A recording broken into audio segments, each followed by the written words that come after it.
So, ang ating pong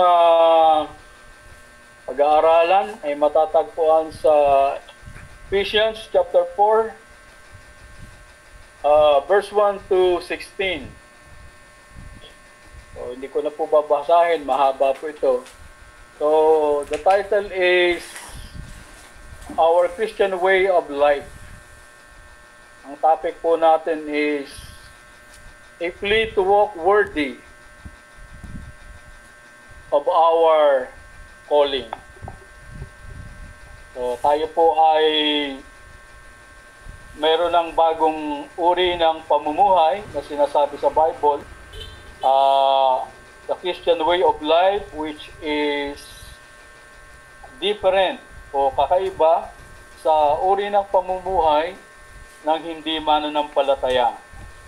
Sabi po sa verse 1 ng chapter 4, I, therefore, the prisoner of the Lord, beseech you, that ye walk worthy of the vocation wherewith ye are called. Then, makita po natin sa verse 17, this I say therefore, verse 17, this I say therefore, and testify in the Lord, yet he henceforth walk not as other Gentiles walk, in the vanity of their mind. Verse 18, having the understanding darkened, being alienated from the life of God through the ignorance that is in them, because of the blindness of their heart. Verse 19, who being past feeling have given themselves over unto lasciviousness, to work all uncleanness with greediness. So, meron pong uri ng pamumuhay na dati nating nilakaran noon. Sabi diyan, according to the walk of the Gentiles, ungodly. But now we are a new creature before God. We are called into His marvelous grace. Tayo po ay tinawag sa Kanyang kaharian. Kaya naman po tayo ay mayroon ng isang uri ng pamumuhay na kinakailangang maiba sa dati ng uri ng ating pamumuhay. So, mapasin po natin sa Ephesians chapter 1, how the Apostle Paul describes our calling. Sabi po sa chapter 1, verse 4, according as He had chosen us in Him before the foundation of the world, that we should be holy and without blame before Him in love. Tayo po ay tinawag. At ayon po sa 1 Timothy 1:9, tayo naman ay tinawag din. 1 Timothy chapter 1 verse 9, sabi po diyan, who hath called us and saved us with an holy calling, not according to our works, but according to His own purpose and grace, which was given us in Christ Jesus before the world began. So we are chosen, we are called. Sabi sa verse 7, the Lord, our God sent the Lord Jesus Christ to atone us para po tayo ay tubusin sa ating mga kasalanan. And in verse 13, tayo po ay sinelyuhan ng banal na Espiritu. Chapter 2, verse 7, tayo po ay pinangakuan ng mga makalangit na bagay. Tingnan po natin chapter 2, verse 7 ng Ephesians. Ephesians 2:7. Ito po ang sabi ng Bible, ng Biblia, that in the ages to come, He might show the exceeding riches of His grace in His kindness toward us through Christ Jesus. So tayo po'y pinangakuan na sa pagdating ng panahon ay makikita pa natin ang napakadakilang kayamanan ng biyaya ng ating Panginoon na nakalaan para sa atin. Chapter 3 verse 10, sabi po ng Biblia, "To the intent that now unto these the principalities and powers in heavenly places by be known by the church the manifold wisdom of God." So napakaraming biyaya at kaalaman ng Diyos, no? Na hindi pa natin gaanong naiintindihan, hindi pa natin gaanong naaabot, pero ang lahat pong yan ay naipangako na lahat ay ating maunawaan pagdating ng panahon. And then balik po tayo sa Ephesians chapter 1 verse 2. Ang sabi po dito, "Grace be to you and peace from God our Father and from the Lord Jesus Christ." So, yan po yung ating dakilang pagkatawag ng Diyos sa atin. So, this calling, sabi sa Biblia, na pinakailangan nating lakaran, ay hindi lamang po siya yung pagkatawag sa ating kaligtasan, hindi lamang po ito yung pagkatawag sa pagiging manggagawa natin sa Panginoon, hindi lamang po ito yung pagkatawag sa ating pagiging anak ng Diyos. Ang pagkatawag pong ito ay isang kabuuan, no? Kumbaga isang package deal na kung saan ang pagkatawag nito ng Diyos sa atin ay from eternity to glory, no? At sa biyayang ito po nating natanggap, no? Napakadakilang biyaya na kuminsan ay hindi natin kayang ipaliwanag, hindi po natin maaabot ng ating isipan kung paano tayo ay pinahalagahan ng Diyos at binigyan tayo ng mga ganitong pribilehiyo sa ating buhay. No? From the foundation of the world, tayo ay pinili niya, and pagdating ng panahon, tayo ay muli niyang ibabangon to glory upang makasama niya. These things ay nangangailangan lamang, mga kapatid, na maramdaman natin kung gaano kabigat, kung gaano kalawak, kung gaano ang lalim ng pagmamahal ng Diyos para sa atin. Pinaghanda tayo ng Diyos ng isang kalalagayan na kung saan ay hindi naman tayo karapat-dapat. Dahil tayo ay nagkasala laban sa Panginoon. Tayo ay masuwayin, tayo ay lumalakad sa ating sariling daan, tayo ay laging mayroong mga pagkukulang, subalit sa biyaya ng Diyos ay natamo po natin ang dakilang pagkatawag na ito para sa atin. Kaya naman sabi ng Biblia, the verse 4, "I therefore, the prisoner of the Lord, beseech you, that ye walk worthy of the vocation wherewith ye are called."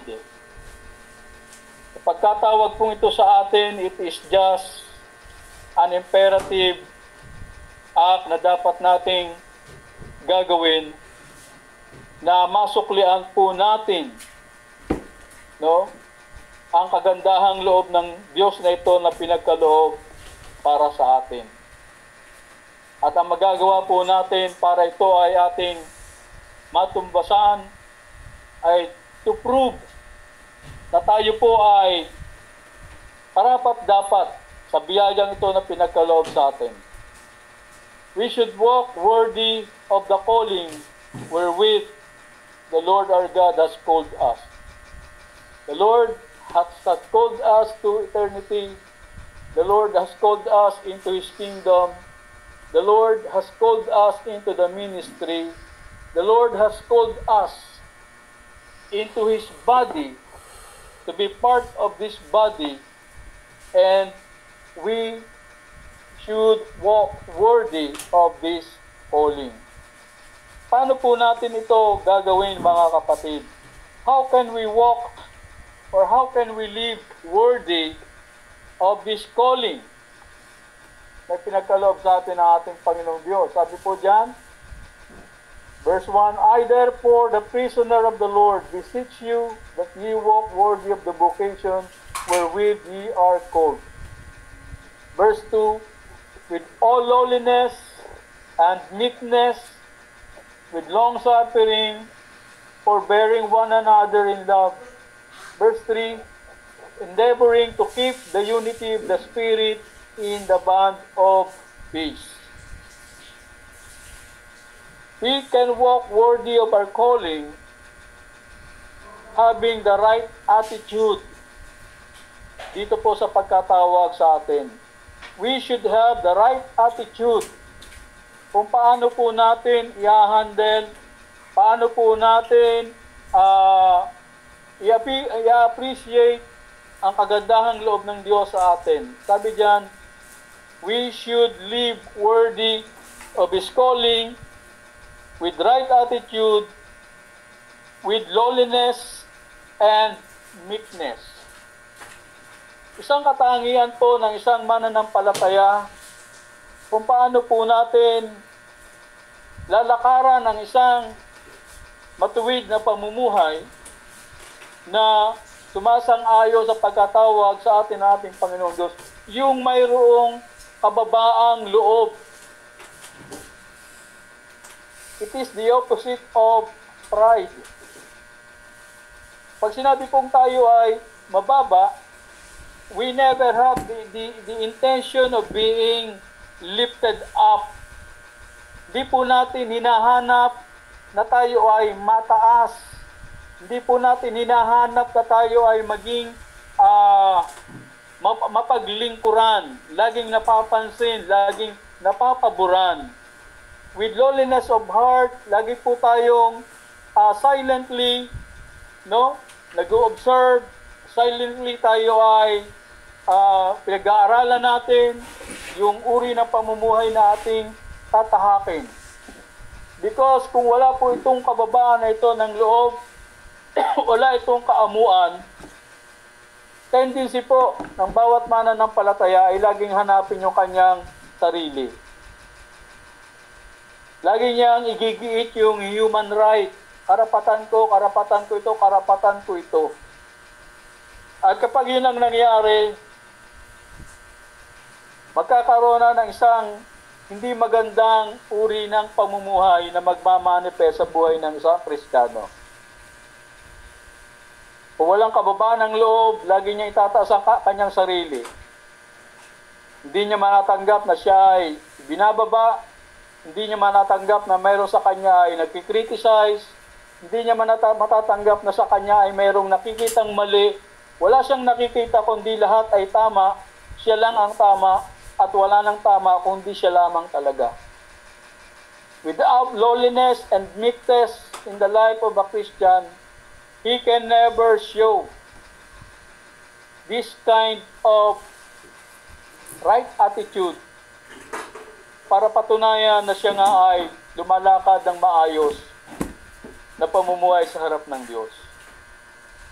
Another thing, isang magandang katangian ng isang Kristiyano ay yung siya ay mayroong mahabang pasensya with long suffering, sabi niyan, with all lowliness and meekness, with long suffering. Kinakailangan mahaba ang pasensya, mahaba yung pisi, mahaba yung kanyang pangunawa. Hindi siya yung basta-basta nagagalit, hindi siya yung basta-basta nakikipag-away, hindi siya yung basta-basta na nagre-react agad sa kanyang mga naririnig.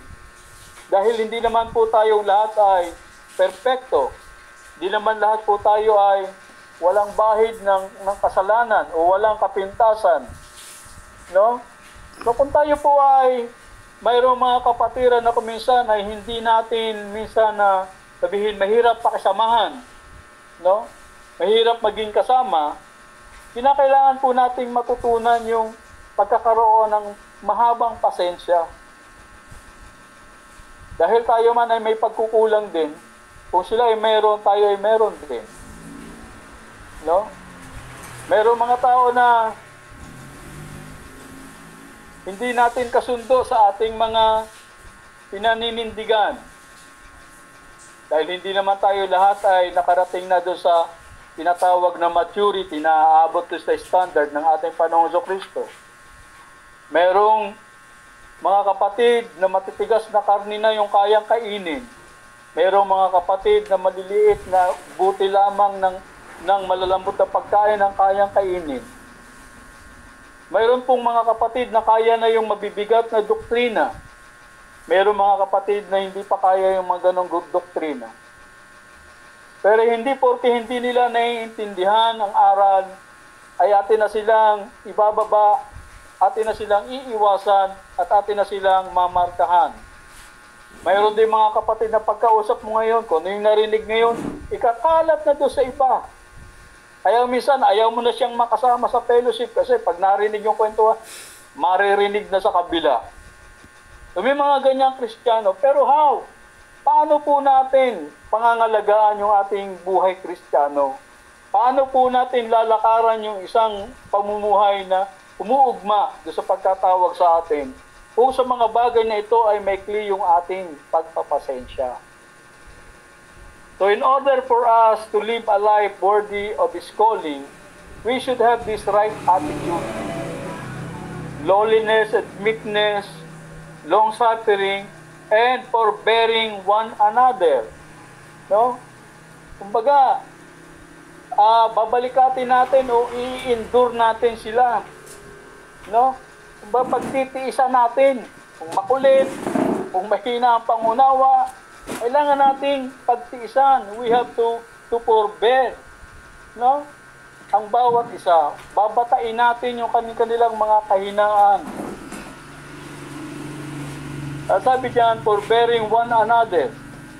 Hindi lamang yung sarili po natin, hindi lamang yung ating kaibigan, kundi bawat isa na miyembro o kaanib ng iglesia na kung saan ay binili ng dugo ng ating Panginoong Jesucristo. Sabi diyan, hindi lamang natin sila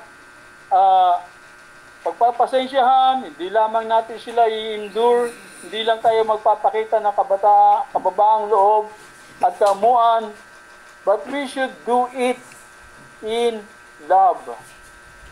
Kinakailangan meron talagang pag-ibig.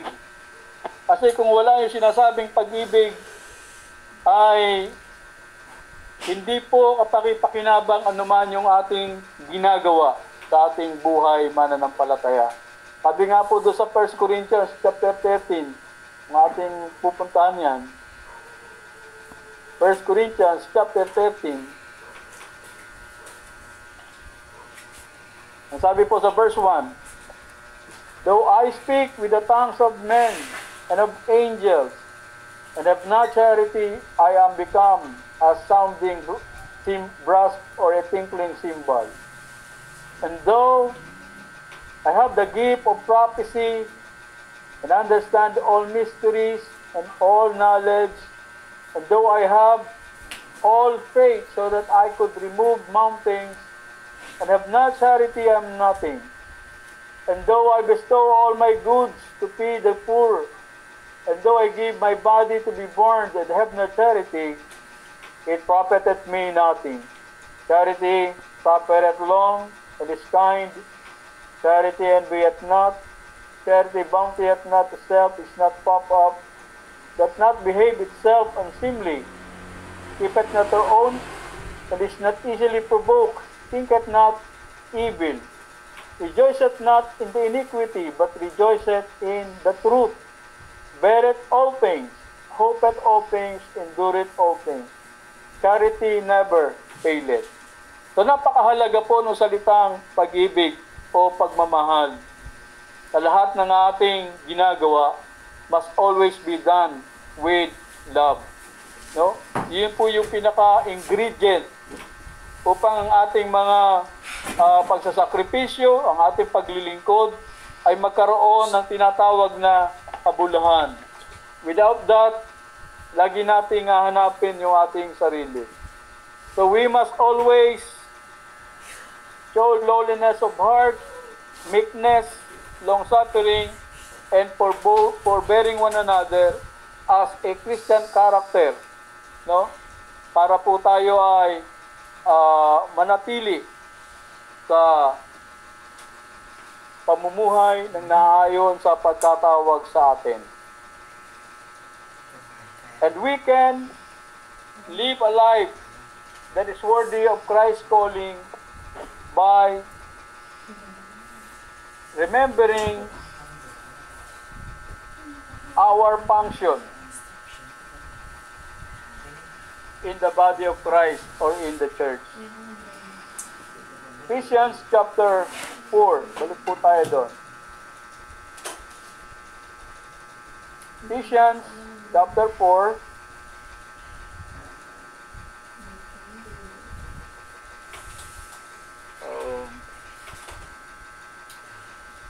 Sabi po dito, endeavoring to keep the unity of the Spirit in the bond of peace.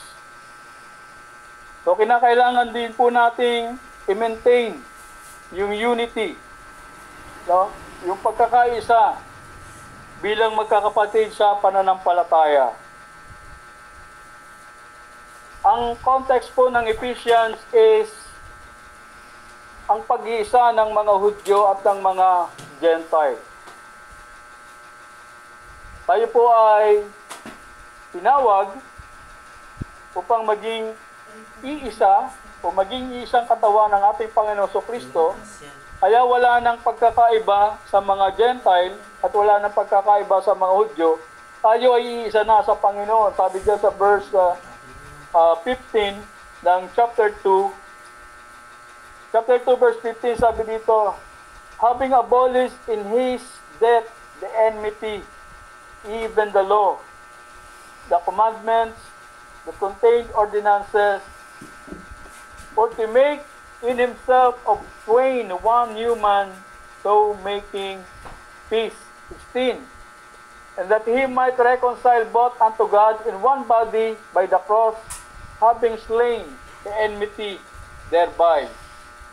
So tayo po ay isa ng katawan sa ating Panginoon Kristo, and we must keep the unity by remembering these things. Sabi po sa verse 4, there is one body. Isa lamang po tayo na katawan ng ating Panginoon Kristo. Even as we are called in one hope, meron po tayong isang panawagan.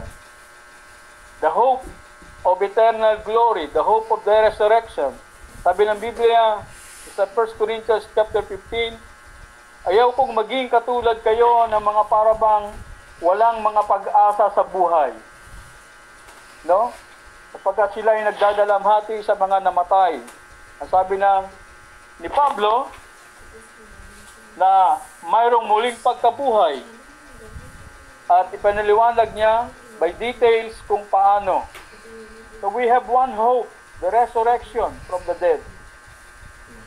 We have one Lord, the Lord Jesus Christ.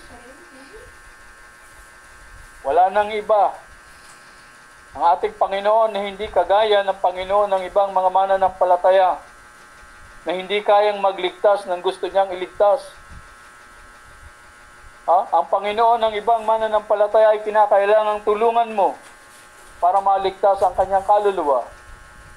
So there is another Jesus, there is another Christ, but we have the only one kind of Christ na atin pong sinasampalatayanan. We have one faith, one baptism, one God and Father of all, who is above all and through all and all in all. So by remembering these things, mga kapatid, ay mga pangalagaan po natin na ingatan yung ating pagkatawag, yung ating paglakad, yung ating pamumuhay sa mundong ito. At may ingatan po natin yung bond ng ating pagiging magkakapatid sa pananampalataya. Being bonded together means parang sinimento na, nakadikit na. Mahihirapan mo nang ihiwalay. No? Kaya nga mayroon tayong tinatawag na mighty band. Kapag ikaw inadikit doon, hindi mo naalis ang iyong mga daliri doon. No? So, we might be bonded in the unity of the Holy Spirit by remembering that being a body of Christ, every one of us is a part of it. Isa lamang po ang ating Diyos. Isa lamang ating Panginoon.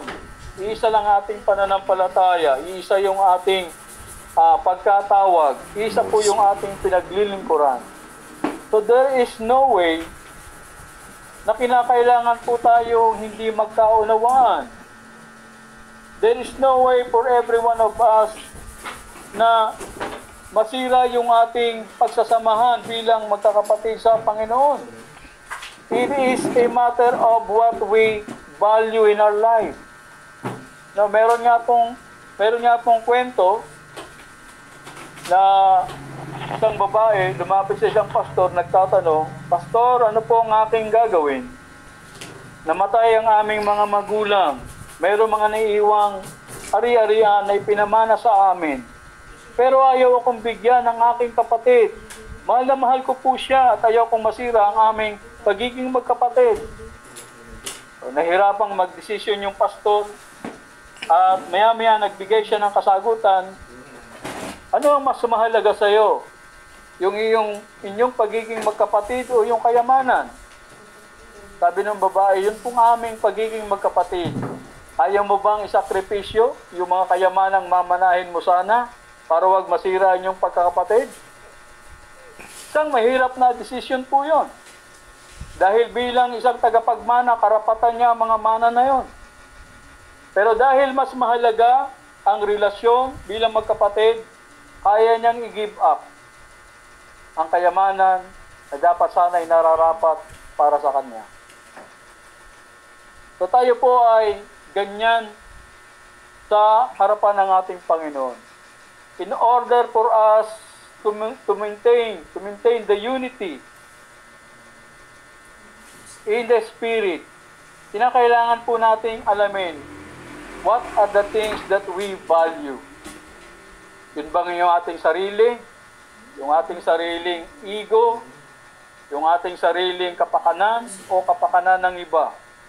Nakahanda pa tayong magwatak-watak ang iglesia dahil lamang nasaktan ka at hindi mo na kayang magpakumbaba, hindi mo na kayang magbigay, hindi mo na kayang tanggapin kung ikaw man ay naagrabyado, at magiging hatol mo na, magiging decision mo na, kailangan nang magwahiwalay tayo, hindi tayo pwede magkasundo. Yun ba ang solusyon? Parang iglesia ng Panginoon ay mapanatiling matatag, ang iglesia ng Panginoon ay mapanatiling nagkakaisa. If that is the solution, then there is no way na tayo ay magkakaroon ng unity in the Spirit. That's Bagamat right. tayo ay Amen. iba-iba ng pag-uugali, iba-iba ng spiritual gifts, iba-iba ng panawagan sa ating Panginoon, magkakaroon po tayo ng pagkakaisa kung paano po natin gagamitin ang mga spiritual na kaloob ng Diyos niyan sa atin. Hindi po kinakailangang magkanya-kanya tayo. Hindi po kinakailangang magpataasan tayo. Hindi po kinakailangan na tayo ay maging self-centered. Ang kinakailangan po Amen. natin ay yung gawain ng Panginoon, paano po natin ito may pagpapatuloy. Paano po natin mariresolve ang mga hindi pagkakaintindihan. Paano po natin mariresolve ang mga hindi pagkakaunawaan. Hindi po solusyon ang paghiwa-hiwalay. Ang solusyon ay pagpapakumbaba. Ang solusyon ay pagpapatawad. Ang solusyon ay ipagpatuloy ang panawagan ng Diyos na tayo ay magkaisa sa kanyang gawain. We can live a life worthy of His calling by maintaining the unity of the Spirit in the bond of peace. The next, sabi dyan,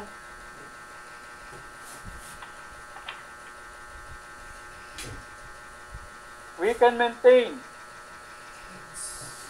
a life that is worthy of Christ's calling by using our God-given gifts. Sabi po dito sa verse 7, but unto every one of us is given grace according to the measure of the gift of Christ. Wherefore he saith, when he ascended up on high, he led captivity captive, and gave gifts unto men. Now that he ascended, what is it but that he also descended first into the lower parts of the earth? Then he that descended is the same also that ascended up far above all heavens, that he might fit all things. 11. And he gave some apostles, and some prophets, and some evangelists, and some pastors, and teachers, for the perfecting of the saints, for the work of the ministry, for the edifying of the body of Christ, till we all come in the unity of the faith and of the knowledge of the Son of God, unto a perfect man, unto the measure of the stature of the fullness of Christ. So tayo po ay mayroong mga kanya-kanyang kaloob na kinakailangan po natin gamitin ng bawat isa. And we must all be united sa gawain ng Panginoon. Hindi po pwedeng kanya-kanya. Noong ang mga Israelita po ay wala pang hari noong unang panahon, sabi ng Bible, in those days, there were no judges in Israel, and everyone does everything which seemeth good in his own eyes.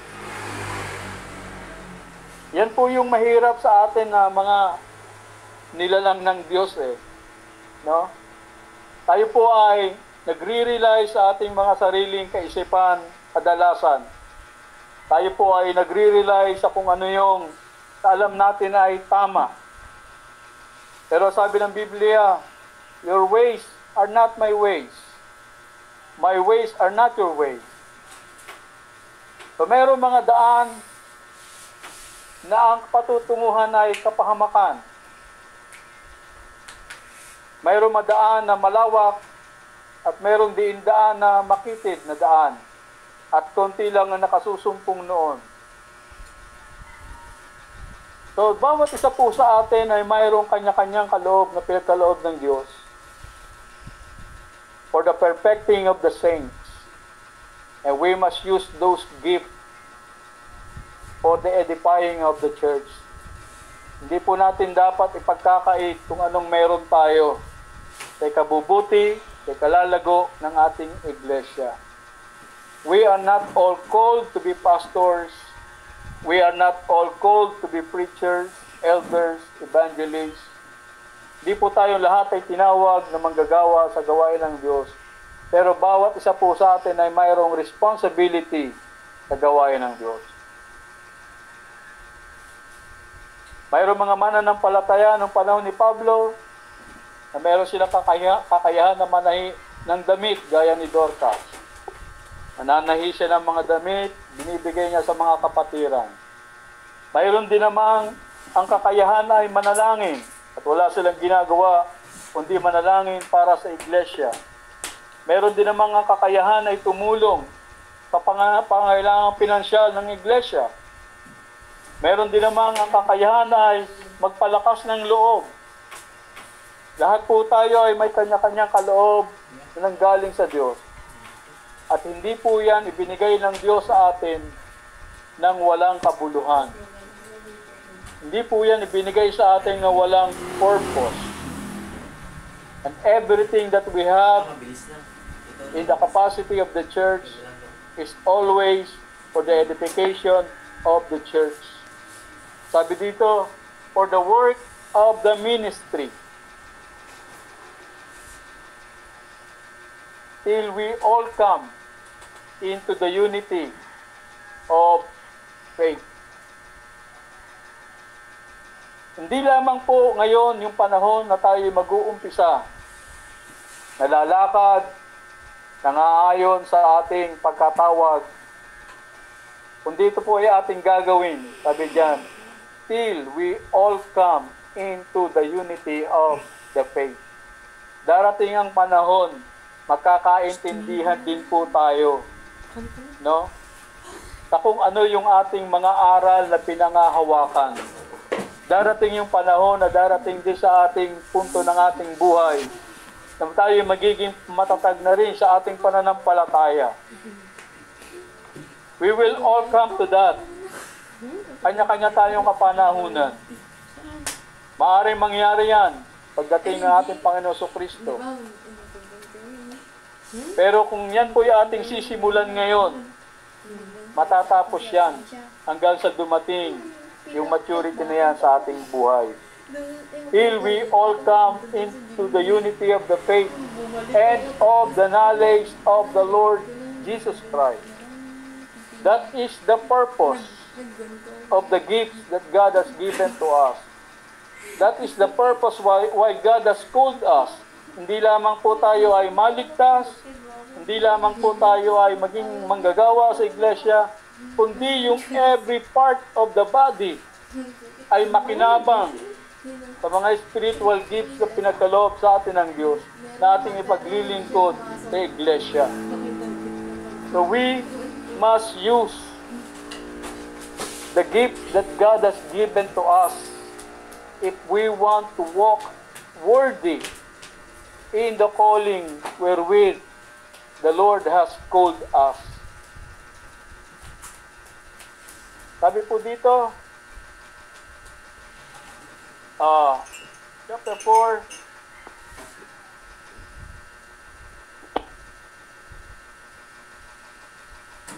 verse 13, till we all come in the unity of the faith and of the knowledge of God, unto a perfect man, unto the measure of the stature of the fullness of Christ.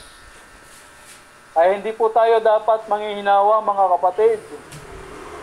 Habang may buhay po tayo, tuloy-tuloy lamang ang paglilingkod sa ating Panginoon. Tuloy-tuloy po tayong magpalakasan sa isa't isa.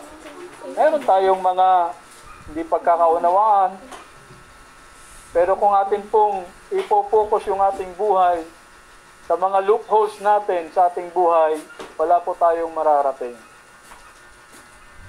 Baka naman po pwedeng kung may marinig tayo, palagpasin na natin sa kabila. Hindi yung minarinig tayo, panting agad yung tainga natin. Gusto na agad nating rumesba. No? Buti nasabi mo sa akin yan, mamarkahan ko na yan. Hindi ko na ipe-fellowship yan. Eh nangyayari, plastika na lang. Meron palang mga kanya-kanyang sama ng loob sa kanyang puso na itinatago lamang. No? Kaya pag dumating na, yung isa ay wala sa kwentuhan, siya yung napapagkwentuhan, siya yung pulutan. No? So dapat ay mawala po sa atin yung mga ganyan na kumbaga pusong mamon. Dapat tayong maging matatag sa Panginoon. Dapat tayong maging malawak sa pag-unawa. Dahil kinakailangan po nating maabot yung stature ng Panginoong Kristo. Perfectness. Bagamat hindi po natin kayang maging kagaya ng ating Panginoong Kristo, but we must all strive to that according to the grace na pinagkakaloob sa atin ng ating Panginoon. And lastly, sabi po din sa Biblia, let us live a life worthy of His calling by speaking the truth in love. Verse 15. Sabi po sa verse 15, but speaking the truth in love may grow up unto Him in all things, which is the head, even Christ. Verse 16, from whom the whole body fitly joined together and compacted by that which every joint supplieth, according to the effectual working the measure of every part, maketh increase of the body unto the edifying of itself in love. We must always speak what is truth. Pero hindi naman po natin pwedeng sabihin ng may kayabangan o may pagiging arogante. It must be said with love.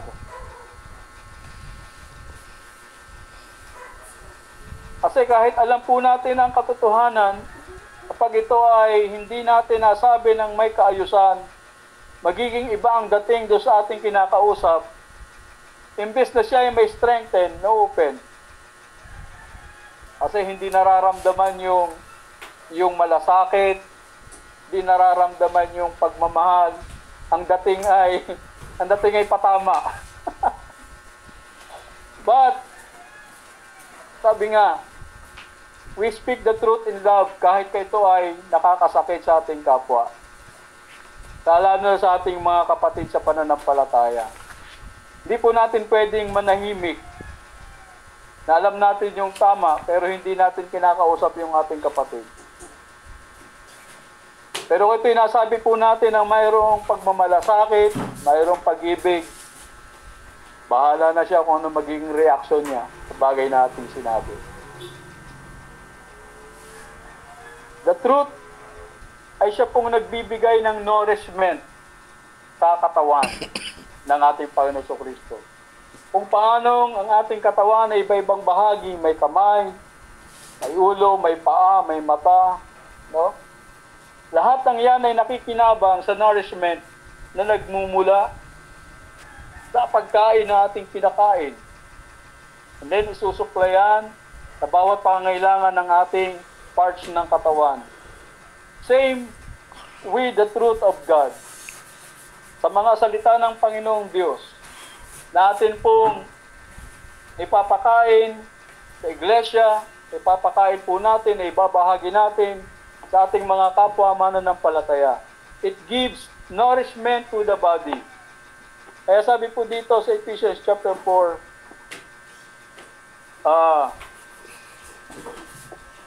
verse 15, but speaking the truth in love may grow up into him in all things, which is the head, even Christ, from whom the whole body fitly joined together and compacted by that which every joint supplieth. So tayo po ay isang katawan na tayo ay nabuo, tayo ay nagdikit-dikit, at tayo ay naging isang buong katawan. Every one of us has needs, spiritual needs, and makakamta natin ang mga pangailangan niyan through the nourishment of the Word of God, but it must be done in love. The Lord Jesus Christ is our head, and we are the body. Hindi po natin pwedeng sabihin, napitpit yung daliri natin. Ayoko na sa katawan na yan, napipitpit ang daliri ko. Pwedeng ihiwala yung daliri mo. Kailangan gamutin yan. Dapat yan ay haplos-haplosin ng kabilang kamay para yan ay gagaling agad. Kinakailangan gamutin kung kinakailangan. Pero hindi solusyon yung puputulin mo yun. No? So yan po yung ating kalalagayan sa harapan ng Diyos. Tayo po ay mayroong isang dakilang pagkatawag. No? We are called into His kingdom. We are called into His body. Kumbaga, sa panawagan na yan na tayo ay maging kaparte ng kanyang katawan, andyan na lahat yung kinakailangan.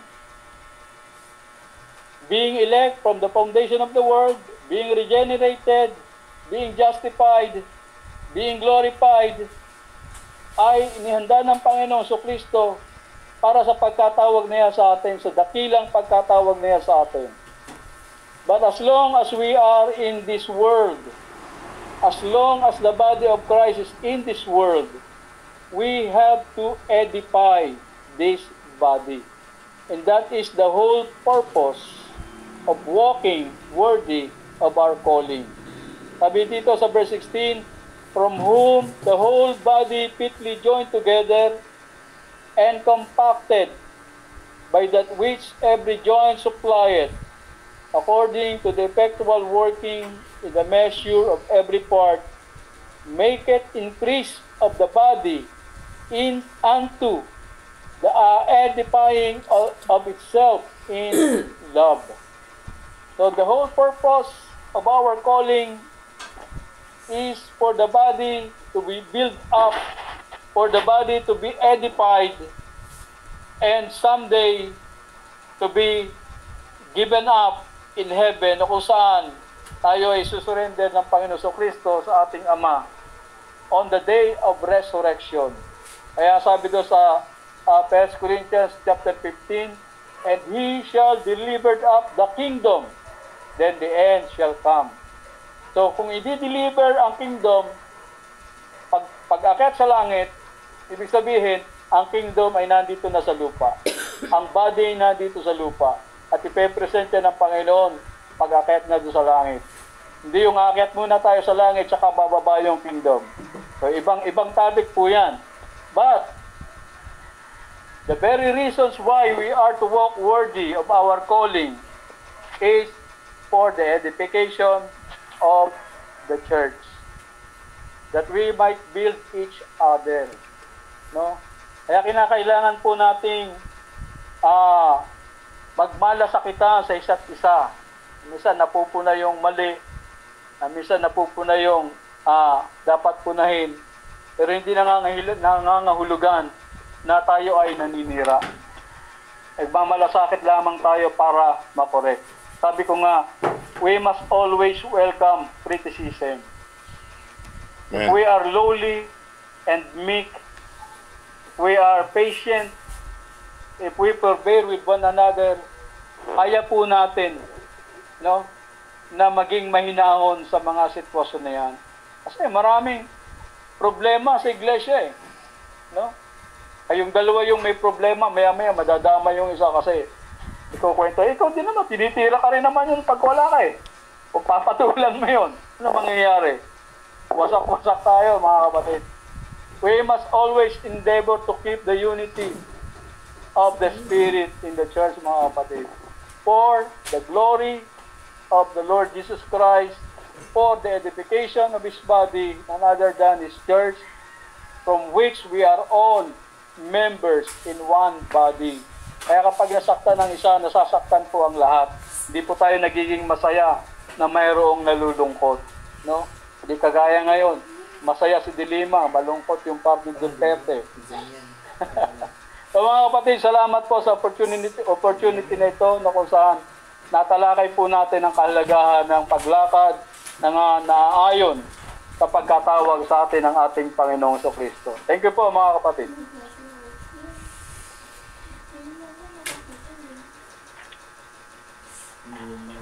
Amen. Purihin po ang Diyos. Maraming salamat, Elder Benny, sa napakaganda na mga aral po ng ating Panginoon na talaga hong lagi ho tayo pinalalahanan po ng ating Panginoon para po tayo ay ang ating buhay ay maging maayos at patuloy po na mabuti sa harapan ng Diyos at patuloy po tayo na maging maligaya sa ating paglilingkod sa Lord. Okay, katulad po sa sinabi ni Haring David, Psalms chapter 133 verse 1, sabi po niya, how good and how pleasant for brethren to dwell together. So napakahalaga talaga yung ating pagkakaisa po sa ating Panginoon. So yun po at pangunahan po tayo ni Elder Rene sa ating pong pag